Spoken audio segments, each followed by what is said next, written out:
बिस्मिल्लाहिर्रहमानिर्रहीम। अस्सलाम वालेकुम नाज़रीन, आप देखें अमान टीवी यूट्यूब चैनल। नाज़रीन, खबर शामिल करने से पहले गुजारिश है कि मेरे चैनल को सब्सक्राइब कर लें और वीडियो को लाइक करें ताकि हर नई आने वाली वीडियो आप तक बर वक्त पहुँच सके। नाज़रीन, गुज़श्ता रोज़ गुजरात के मकामी मीडिया पर एक ख़बर सामने आई जिसमें ये तासुर दिया गया कि मुस्लिम लीग काफ ने मुस्लिम लीग नून से सीट अरेंजमेंट के हवाला से चौधरी आबर रज़ा कोटला की सीट भी मांग ली है।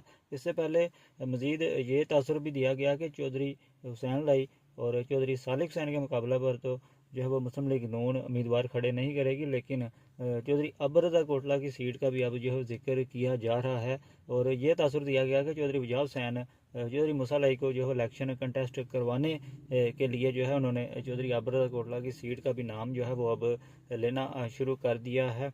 और अगर मुस्लिम लीग नून की बात की जाए तो उनके लिए ये खासा जो है सियासी तौर पर मुश्किल हो सकती है कि चौधरी अबर रज़ा कोटला की सीट को जो है वो इस तरह छोड़ा जाए, क्योंकि चौधरी अबर रज़ा कोटला गुजरात में नून लीग के मजबूत कैंडिडेट हैं और मुसलसल वो अपनी ये सीट जीतते आ रहे हैं। और ये तासुर दिया गया कि चौधरी अबर रज़ा कोटला की जो नशिस्त है उस पर तो सीट एडजस्टमेंट कर ली जाए, जबकि जो सूबाई असम्बली की दोनों नशिस्तें हैं वो नून लीग को दे दी जाएँ। लेकिन ये तमाम तर जो ख़बरें हैं अभी तक कन्फर्म नहीं है और ये कुछ भी कहना अब तक की सूरत हाल के मुताबिक कबल अज़ वक्त है। ये तो आने वाले वक्त में ही वाज़े होगा कि क्या सियासी सूरत हाल जो है बनती है, क्योंकि चौधरी शहजाद हुसैन और मियां नवाज शरीफ की मुलाकात अभी तक नहीं हुई है। तो उस मुलाकात में ही जो है मीडिया के मुताबिक वाज़े होगा कि क्या सियासी सूरत हाल जो है बनती है। मज़ीद अपडेट्स के लिए देखते रहें अमान टीवी।